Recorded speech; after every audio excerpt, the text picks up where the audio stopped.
दोस्तों, पेट में खाने का पचना और फिर बचा हुआ वेस्ट पदार्थ बाहर निकलना, ये हमारे शरीर का बहुत ही बेसिक सा प्रोसेस होता है। लेकिन सोचने की बात यह है कि खाना हर रोज खाने के बावजूद कुछ लोगों को 3-3, 4-4 दिनों तक पेट साफ नहीं होता, जिससे एक बात तो साफ है कि गलती कहीं न कहीं हो रही है। इसलिए आज की इस वीडियो में मैं आप लोगों को खाने पीने का ऐसा तरीका बताऊंगा जिससे कि कब्ज की समस्या को पूरी तरीके से ठीक किया जा सकता है। साथ ही सुबह पेट अच्छी तरह साफ होगा, बाल जड़ से मजबूत होंगे, अगर पाइल्स की प्रॉब्लम है तो उसमें भी सुधार आएगा, शरीर और पेट की गर्मी कम होगी, इम्यूनिटी पावर बढ़ेगी, चेहरे पर ग्लो और एक्नी पिंपल्स की प्रॉब्लम में सुधार आने के साथ साथ वजन बढ़ाने और घटाने में भी आसानी होगी, दिमागी ताकत बढ़ेगी और शरीर में फुर्ती और ताकत भी महसूस होगी। दोस्तों, इसके लिए आपको बहुत ज्यादा कुछ भी करने की जरूरत नहीं है, बस खान पान और लाइफ स्टाइल में की जाने वाली 6 आदतों में थोड़ा सा बदलाव करना है, जिसके बाद सुबह पेट तो अच्छी तरह साफ होगा ही, साथ ही आपकी ओवरऑल हेल्थ में जो सुधार आएगा उसे देखकर आप खुद भी हैरान हो जाएंगे। शुरू करते हैं नंबर 1 से। दोस्तों, सबसे पहले तो बाहर की चीजों में कब्ज का इलाज ढूंढना बंद करें, क्योंकि अगर आप ऐसा सोचते हैं कि कोई दवा का इस्तेमाल करके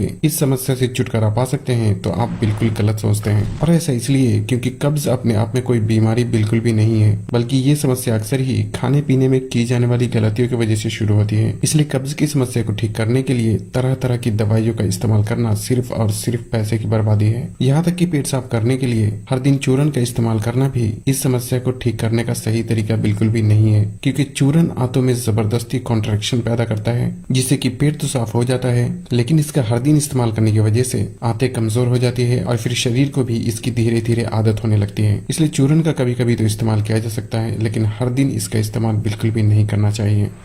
नंबर 2 है खाने के तरीके में सुधार करना। दोस्तों, सुबह का नाश्ता, दोपहर का खाना और रात का खाना, इन तीनों वक्त के खाने में जो सबसे बड़ी गलती होती है वो है सब्जी का इस्तेमाल बहुत कम मात्रा में करना या फिर बिल्कुल भी ना करना। खासकर जो लोग नॉन वेजिटेरियन होते हैं वो जब भी नॉन वेज खाते हैं उसके साथ सब्जी खाना बिल्कुल भी जरूरी नहीं समझते। यहाँ तक कि वेजिटेरियन लोग भी अक्सर ही जानकारी की कमी होने की वजह से रोटी और चावल के साथ अक्सर ही बहुत कम मात्रा में सब्जी का इस्तेमाल करते हैं, जो कि कब्ज की समस्या होने का सबसे बड़ा कारण बनता है। सवाल ये उठता है कि आखिर सब्जी के ना खाने से कब्ज होने का क्या कनेक्शन है, क्योंकि खाना तो हम प्लेट भर के हर रोज खा ही रहे हैं, तो फिर आखिर वो कहाँ जा रहा है। दोस्तों, शायद आप लोगों को ये बात तो पता ही होगी कि जो भी हम खाते हैं वो पेट में पचने के बाद उस खाने का कुछ हिस्सा खून के जरिए हमारे शरीर के अलग अलग हिस्सों में इस्तेमाल कर लिया जाता है, और जो शरीर में इस्तेमाल होने लायक नहीं रहता वो बड़ी आंत में वेस्ट के रूप में जमा होने लगता है, जो कि बाद में मल के रूप में शरीर से बाहर निकल जाता है। लेकिन यहीं पर हमें ध्यान देने की जरूरत है, क्योंकि सफेद चावल, मैदे से बनी चीजें, मिल्क प्रोडक्ट यानी दूध और पनीर और सभी तरह के नॉन वेज जैसे कि गोश्त, मछली और अंडे जैसी चीजों में फाइबर बिल्कुल भी नहीं होता, या यूं कह ले कि फाइबर की मात्रा इनमें बिल्कुल 0 होती है,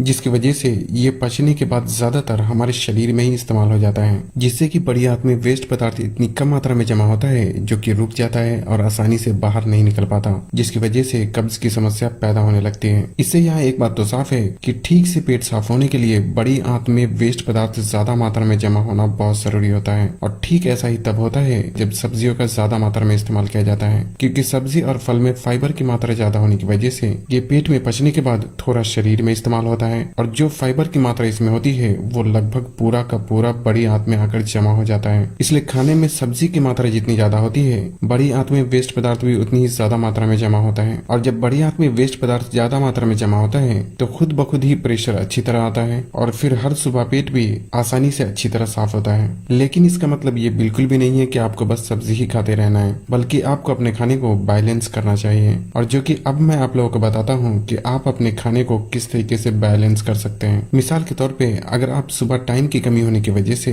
ब्रेड के साथ अंडे का इस्तेमाल करते हैं तो उसमें खीरा और गाजर जैसी चीजों को सलाद के रूप में ऐड करें, ताकि जो फाइबर अंडे और ब्रेड से नहीं मिल रहा उसकी कमी खीरे और गाजर के जरिए पूरी हो जाए। और अगर आप ब्रेड को मिल्क प्रोडक्ट के साथ इस्तेमाल करते हैं तो साथ में एक सेब के टुकड़े करके अपने खाने में ऐड जरूर करें। साथ ही अगर आप व्हाइट ब्रेड की जगह ब्राउन ब्रेड का इस्तेमाल करते हैं तो ये और भी अच्छी बात हो सकती है। और अगर आप सफेद चावल या रोटी के साथ गोश्त, मछली या फिर किसी भी तरीके के नॉन वेज का इस्तेमाल करते हैं तो यहाँ भी याद रखें कि चावल और गोश्त, मछली में बिल्कुल भी फाइबर नहीं होता, इसलिए इन चीजों के साथ आपको किसी भी सब्जी को अच्छी खासी मात्रा में अपने खाने में शामिल करना चाहिए। सब्जी पकी हुई भी आप इस्तेमाल कर सकते हैं, नहीं तो कच्ची सब्जी का सलाद के रूप में भी इस्तेमाल किया जा सकता है, ताकि जो फाइबर चावल और नॉन वेज से नहीं मिल रहा उसकी कमी सब्जी के जरिए पूरी हो जाए। लेकिन यहाँ ये भी ख्याल रखना जरूरी है कि अगर सब्जी को आप सलाद के रूप में इस्तेमाल करते हैं तो पहले सलाद को खाकर खत्म कर दें और उसके बाद अपने खाने का इस्तेमाल करें, क्योंकि ऐसा करने से पेट में खाना को पचने में बहुत ही आसानी होती है। साथ ही रात के समय सलाद का इस्तेमाल न करके पकी हुई सब्जी का ही आपको इस्तेमाल करना चाहिए। ओवरऑल पूरी बातों का कंक्लूजन ये है कि बस इतनी सी बात आप हमेशा याद रखें कि चाहे आप वेजिटेरियन हो या नॉन वेजिटेरियन, आपके हर वक्त के खाने में कोई भी एक सब्जी अच्छी खासी मात्रा में मौजूद होना चाहिए ताकि बड़ी हाथ में वेस्ट पदार्थ सही मात्रा में जमा हो।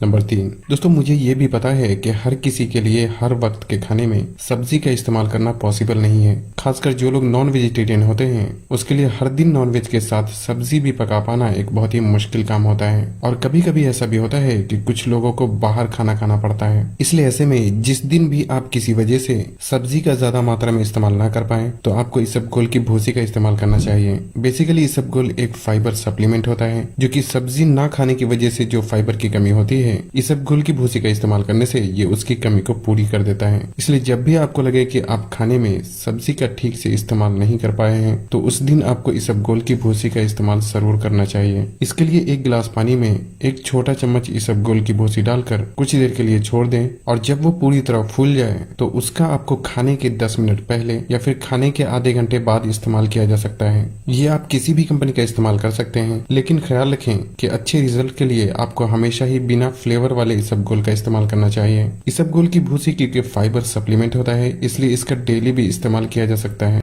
एक बात का और ख्याल रखें कि इसबगोल को पानी में डालने के बाद ये 5 मिनट के अंदर ही पूरी तरह फूल जाता है, इसलिए आपको इसे बहुत ज्यादा देर तक रखकर छोड़ने की बिल्कुल भी जरूरत नहीं है।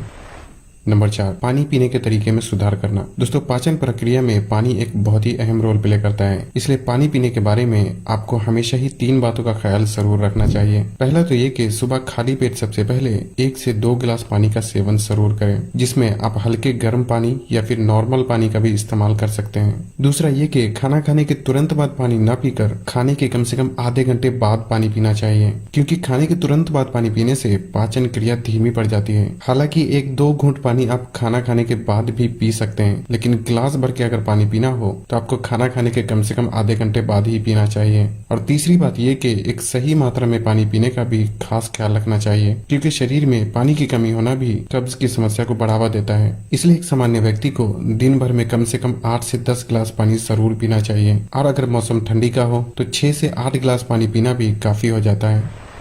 नंबर 5 है फिजिकल एक्टिविटीज। दोस्तों शरीर में ब्लड का सर्कुलेशन जितना अच्छा होता है पाचन भी उतनी ही बेहतर तरीके से काम करता है और सुबह पेट भी अच्छी तरह साफ होता है। इसलिए हर किसी को दिन भर में कम से कम आधे घंटे के लिए भी कोई मेहनत का काम जरूर करना चाहिए, क्योंकि बस यही एक तरीका है जिसके जरिए शरीर में ब्लड का सर्कुलेशन को तेज किया जा सकता है। और इसके लिए आप रनिंग कर सकते हैं, किसी भी भाग दौड़ वाले खेल में हिस्सा ले सकते हैं, घर में या जिम में एक्सरसाइज कर सकते हैं, या कोई भी मेहनत का काम किया जा सकता है जिससे कि पसीना निकले। ऐसा करने से शरीर का ब्लड सर्कुलेशन तो तेज होता ही है, साथ ही बदन की गर्मी भी बाहर निकलती है। और हर दिन सिर्फ आधे घंटे ही अगर आप ऐसा करते हैं तो पाचन क्रिया में सुधार आने के साथ साथ आपके पूरे शरीर में जो फायदे और बदलाव दिखेंगे उसके बाद आप खुद को एक्सरसाइज और मेहनत का काम करने से रोक ही नहीं पाएंगे।